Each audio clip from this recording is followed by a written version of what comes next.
All right, welcome to today's explainer. If you've ever tried to build up your savings from absolute scratch, it honestly feels like pushing a massive boulder up a ridiculously steep hill. But what if I told you there's an actual measurable tipping point where that boulder just starts rolling down the other side? Well, that's exactly what we're going to unpack today. We're diving into this incredibly fascinating phenomenon known as the $10,000 shift, and we'll see exactly why saving your first 10 grand transforms your life in ways that literally have almost nothing to do with the numbers themselves. So let's start here with a pretty simple question. Why is your very first $10,000 the absolute hardest to save? I mean, really think about it. When you're working your everyday job, paying rent, buying groceries, just trying to keep the lights on, scraping together even a few extra $100 a month feels near impossible, right? You're basically fighting this relentless current of daily expenses. Every single time you feel like you're getting ahead, bam, life throws a curveball straight at your wallet. But there's a huge paradox hidden right inside this daily struggle. $100,000. Obviously, that's a massive amount of money. Mathematically, it's literally 10 times larger than 10,000. But here is the crazy truth we found in the source material. Saving your first $10,000 is actually harder, like significantly harder than saving your next $100,000. I know, no way, right? It sounds totally backward. How on earth is saving 10 grand harder than saving 100 grand? Well, to figure that out, we actually have to stop looking at our bank accounts and start looking at our biology. All right, let's jump right into Section 1, the $10,000 shift. So hitting that five-figure mark, it's not just some spreadsheet milestone. You might think reaching $10,000 just means, adding an extra digit to your bank balance. But the research points to something way deeper. It's actually a profound psychological and physiological transformation. Hitting this specific number fundamentally changes your brain and your body. It genuinely alters your neural pathways and totally recalibrates how you experience the world minute by minute. And to really grasp why this happens, we need to look under the hood at what financial scarcity actually does to the human machine. Which brings us to Section 2, the biology of financial stress. Let's talk about the main culprit here, cortisol. So cortisol is the body's primary stress hormone. Biologically, it's triggered whenever we face unexpected threats without a safety net. Just imagine our ancient ancestors out on the savannah, right? If a predator suddenly showed up, cortisol just flooded their system so they could immediately fight or run for their lives. But today, that predator isn't a lion hiding in the grass. It's a surprise medical bill in the mail. It's a completely unexpected car repair on a random Tuesday. When you don't have savings, an unexpected expense causes a literal hormone spike in your bloodstream. Your body goes into absolute survival mode. Now just look at the massive difference here. On the left side, representing someone with under $10,000 in savings, see how insanely high that bar is?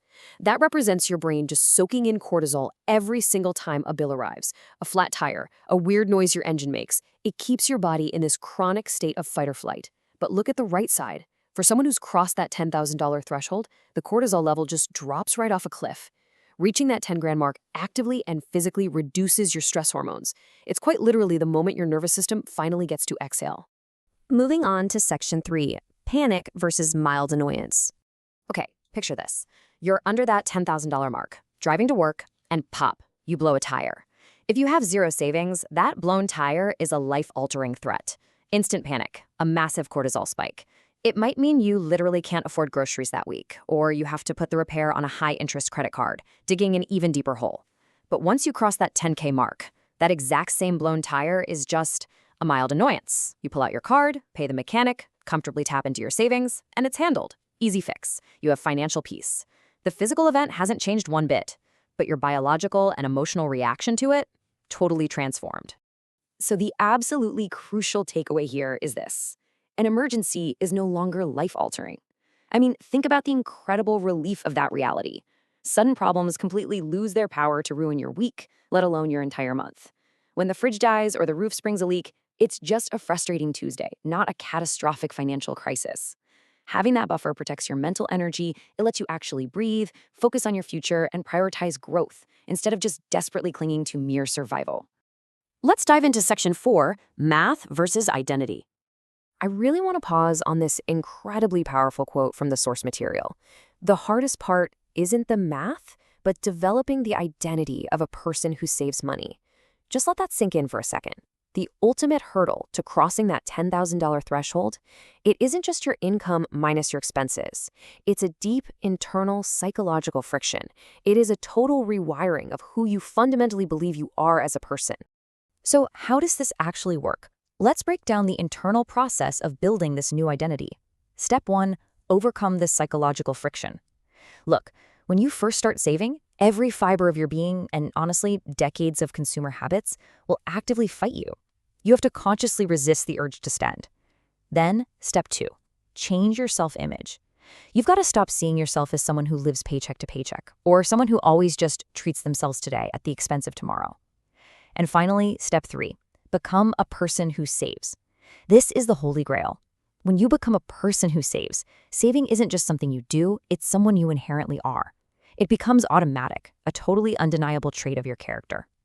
Which brings us nicely to section 5, the next 100,000.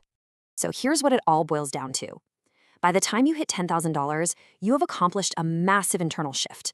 1, your identity is established. You are officially a saver. The incredibly heavy lifting of changing your self-image, done. 2, cortisol and stress are significantly reduced. You finally have the mental clarity to make much better long-term decisions. And 3, panic is eliminated. You aren't constantly putting out fires anymore. So yeah, scaling to your next $100,000 is mathematically a much larger mountain to climb for sure. But psychologically, it is so much easier because you've already completed the hard internal transformation. From here on out, you're basically running downhill. The ultimate takeaway from this explainer is simply this. It's not about math. It's about who you are. The $10,000 shift isn't about hitting some arbitrary number in a checking account. It's about surviving the crucible of changing your own behavior. It's the literal physical proof that you have conquered your impulses, slashed your biological stress, and built an entirely new identity. So I'm going to leave you with a final thought to chew on today. Have you built the identity of a saver yet? If you haven't crossed that $10,000 threshold, just remember that the immense struggle you're feeling right now isn't a math problem. It's the growing pains of a changing identity. But once you make that shift, man, everything changes. Thank you so much for joining me for this explainer, and I really hope you found these insights as fascinating as I did. Catch you next time.